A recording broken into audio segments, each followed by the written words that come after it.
Voilà, dans cette vidéo, on va parler de l'électrolyse, qui est une méthode chimique mêlant électricité et transformation chimique, qui fait suite au travail qu'on a réalisé sur les piles. Alors, on va déjà bien repenser à ce qu'on a fait sur les piles, réexpliquer, et ensuite on verra en quoi l'électrolyse est différente. Quand on a utilisé des transformations chimiques pour générer un courant électrique et donc concevoir une pile, on a fonctionné sur le principe suivant. On avait des couples oxydants-réducteurs qui étaient capables de s'échanger spontanément des électrons.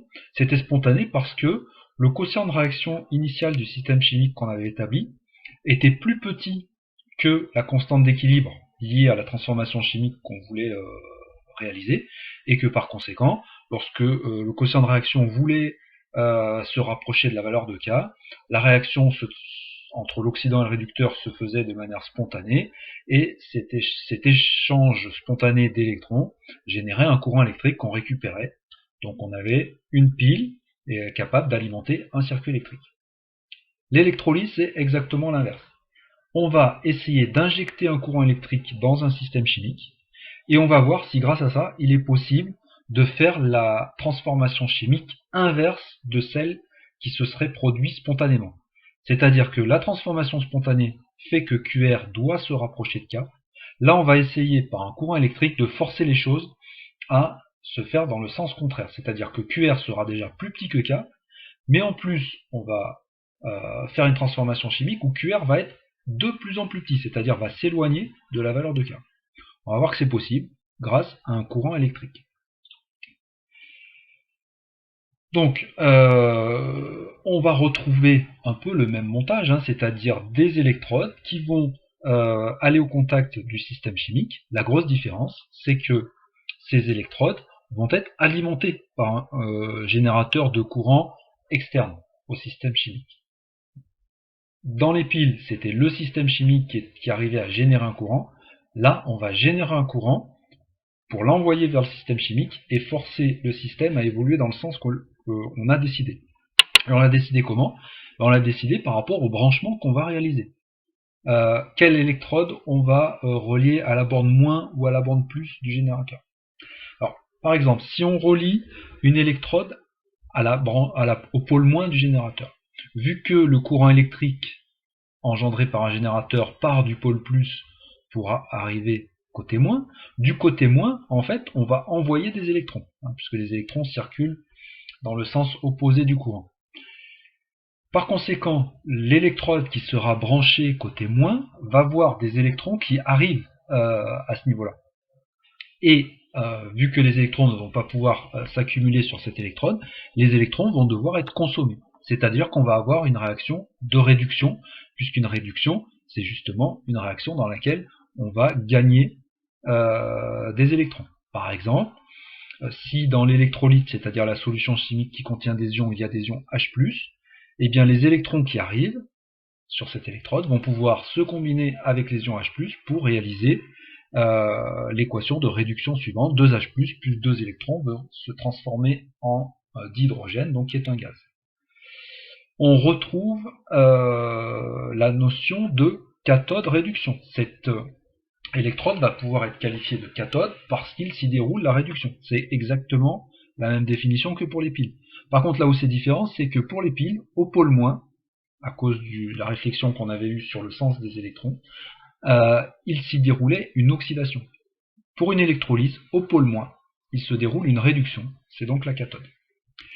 Si maintenant on réfléchit à ce qui se passe au pôle plus, au niveau du pôle plus, les électrons doivent partir, c'est-à-dire qu'ils doivent être générés par l'anode. Générés, c'est-à-dire libérés. Et libérés, c'est forcément par une réaction d'oxydation. Ici, oxydation de l'eau. L'eau s'oxyde, donc 2H2O se transforme en O2, qui est l'oxydant, plus 4H+, plus 4 électrons. Les électrons vont bien être libérés par cette transformation chimique, et donc vont bien pouvoir partir en direction du générateur de courant. Mais ce sens-là n'est pas le sens spontané, c'est vraiment le générateur qui force l'eau à s'oxyder en dioxygène. Et donc, sur cette électrode, on aura formation de dioxygène. On retrouve l'association oxydation-anode, ça ne change pas, l'anode c'est toujours le lieu de la réaction de l'oxydation. Par contre, eh bien, on a à nouveau une inversion. Le pôle plus pour une pile, il s'est déroulé une réduction. Maintenant, pour l'électrolyse, au pôle plus, il s'y déroule une oxydation. Donc, ce que je vous conseille de retenir, c'est oxydation anode, réduction cathode. Et puis, pôle plus, pôle moins, on réfléchit à chaque fois pour savoir si les électrons arrivent ou partent en fonction de ce qui est observé.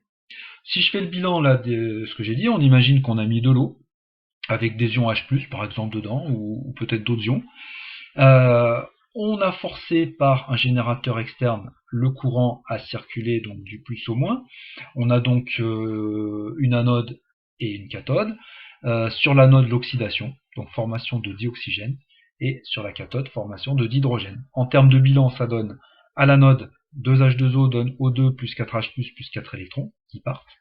Et de l'autre côté, 2H+, plus 2 électrons donne H2. Le bilan, on va devoir multiplier par 2 la deuxième demi-équation pour équilibrer les électrons, et on obtient 2H2O. Les H+, se simplifient, puisque ça va en faire 4 là et 4 de là, donc donne 2H2 plus O2. On va former des gaz, donc avec de l'eau, on va former des gaz, du dioxygène et du dihydrogène. C'est un exemple d'électrolyse. Il y a bien d'autres utilisations que simplement la formation de gaz.